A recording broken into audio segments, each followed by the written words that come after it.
6. The journey to Jerusalem. Jesus, having now reached the threshold of young manhood, and having been formally graduated from the synagogue schools, was qualified to proceed to Jerusalem with his parents to participate with them in the celebration of his first Passover. The Passover feast of this year fell on Saturday, April 9, A.D. 7. A considerable company, 103, made ready to depart from Nazareth early Monday morning, April 4, for Jerusalem. They journeyed south towards Samaria, but on reaching Jezreel they turned east, going around Mount Gilboa into the Jordan Valley in order to avoid passing through Samaria. Joseph and his family would have enjoyed going down through Samaria by way of Jacob's Well and Bethel, but since the Jews disliked to deal with the Samaritans, they decided to go with their neighbors by way of the Jordan Valley. The much-dreaded Archelaus had been deposed, and they had little to fear in taking Jesus to Jerusalem. 12 years had passed since the first Herod had sought to destroy the babe of Bethlehem, and no one would now think of associating that affair with this obscure lad of Nazareth. Before reaching the Jezreel junction, and as they journeyed on, very soon on the left they passed the ancient village of Shunem, and Jesus heard again about the most beautiful maiden of all Israel who once lived there, and also about the wonderful works Elisha performed there. In passing by Jezreel, Jesus' parents recounted the doings of Ahab and Jezebel, and the exploits of Jehu. In passing around Mount Gilboa, they talked much about Saul, who took his life on the slopes of this mountain, King David, and the associations of this historic spot. As they rounded the base of Gilboa, the pilgrims could see the Greek city of Scythopolis on the right. They gazed upon the marble structures from a distance, but went not near the Gentile city, lest they so defile themselves that they could not participate in the forthcoming solemn and sacred ceremonies of the Passover at Jerusalem. Mary could not understand why neither Joseph nor Jesus would speak of Scythopolis. She did not know about their controversy of the previous year, as they had never revealed this episode to her.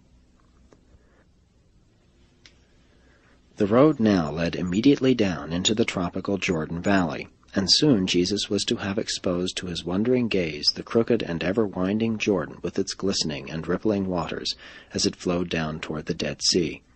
They laid aside their outer garments as they journeyed south in this tropical valley, enjoying the luxurious fields of grain and the beautiful oleanders laden with their pink blossoms, while massive snow-capped Mount Hermon stood far to the north, in majesty looking down on the historic valley. A little over 3 hours' travel from opposite Scythopolis, they came upon a bubbling spring, and here they camped for the night, out under the starlit heavens. On their second day's journey they passed by where the Jabbok from the east flows into the Jordan, and looking east up this river valley they recounted the days of Gideon, when the Midianites poured into this region to overrun the land.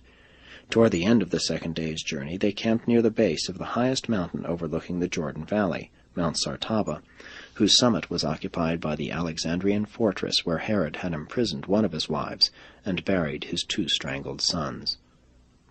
The third day they passed by 2 villages which had been recently built by Herod, and noted their superior architecture and their beautiful palm gardens. By nightfall they reached Jericho, where they remained until the morrow. That evening Joseph, Mary, and Jesus walked 1.5 miles to the site of the ancient Jericho, where Joshua, for whom Jesus was named, had performed his renowned exploits according to Jewish tradition. By the 4th and last day's journey the road was a continuous procession of pilgrims. They now began to climb the hills leading up to Jerusalem. As they neared the top, they could look across the Jordan to the mountains beyond, and south over the sluggish waters of the Dead Sea. About halfway up to Jerusalem, Jesus gained his first view of the Mount of Olives, the region to be so much a part of his subsequent life, and Joseph pointed out to him that the holy city lay just beyond this ridge, and the lad's heart beat fast with joyous anticipation of soon beholding the city and house of his heavenly Father. On the eastern slopes of Olivet they paused for rest in the borders of a little village called Bethany. The hospitable villagers poured forth to minister to the pilgrims, and it happened that Joseph and his family had stopped near the house of one Simon, who had 3 children about the same age as Jesus, Mary, Martha, and Lazarus.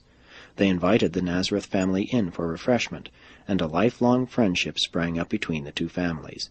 Many times afterward in his eventful life Jesus stopped in this home.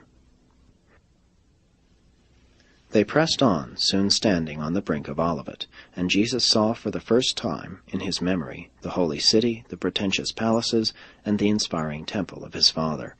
At no time in his life did Jesus ever experience such a purely human thrill as that which at this time so completely enthralled him as he stood there on this April afternoon on the Mount of Olives, drinking in his first view of Jerusalem. And in after years on this same spot he stood and wept over the city which was about to reject another prophet, the last and the greatest of her heavenly teachers. But they hurried on to Jerusalem. It was now Thursday afternoon. On reaching the city they journeyed past the temple, and never had Jesus beheld such throngs of human beings. He meditated deeply on how these Jews had assembled here from the uttermost parts of the known world. Soon they reached the place prearranged for their accommodation during the Passover week, the large home of a well-to-do relative of Mary's, one who knew something of the early history of both John and Jesus through Zacharias. The following day, the day of preparation, they made ready for the appropriate celebration of the Passover Sabbath. While all Jerusalem was astir in preparation for the Passover, Joseph found time to take his son around to visit the academy where it had been arranged for him to resume his education 2 years later, as soon as he reached the required age of 15. Joseph was truly puzzled when he observed how little interest Jesus evinced in all these carefully laid plans. Jesus was profoundly impressed by the temple and all the associated services and other activities. For the first time since he was 4 years old, he was too much preoccupied with his own meditations to ask many questions. He did, however, ask his father several embarrassing questions, as he had on previous occasions, as to why the Heavenly Father required the slaughter of so many innocent and helpless animals. And his father well knew from the expression on the lad's face that his answers and attempts at explanation were unsatisfactory to his deep thinking and keen reasoning son. On the day before the Passover Sabbath, flood tides of spiritual illumination swept through the mortal mind of Jesus, and filled his human heart to overflowing with affectionate pity for the spiritually blind and morally ignorant multitudes assembled for the celebration of the ancient Passover commemoration. This was one of the most extraordinary days that the Son of God spent in the flesh, and during the night, for the first time in his earth career, there appeared to him an assigned messenger from Salvington, commissioned by Emmanuel, who said, "The hour has come. It is time that you begin to be about your Father's business." And so, even ere the heavy responsibilities of the Nazareth family descended upon his youthful shoulders, there now arrived the celestial messenger to remind this lad, not quite 13 years of age, that the hour had come to begin the resumption of the responsibilities of a universe.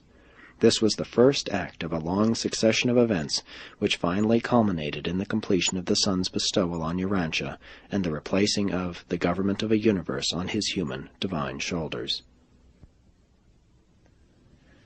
As time passed, the mystery of the Incarnation became, to all of us, more and more unfathomable. We could hardly comprehend that this lad of Nazareth was the creator of all Nebadon. Neither do we nowadays understand how the spirit of this same Creator Son and the spirit of his Paradise Father are associated with the souls of mankind. With the passing of time we could see that his human mind was increasingly discerning that, while he lived his life in the flesh, in spirit on his shoulders rested the responsibility of a universe. Thus ends the career of the Nazareth lad, and begins the narrative of that adolescent youth, the increasingly self-conscious divine human, who now begins the contemplation of his world career as he strives to integrate his expanding life purpose with the desires of his parents and his obligations to his family and the society of his day and age.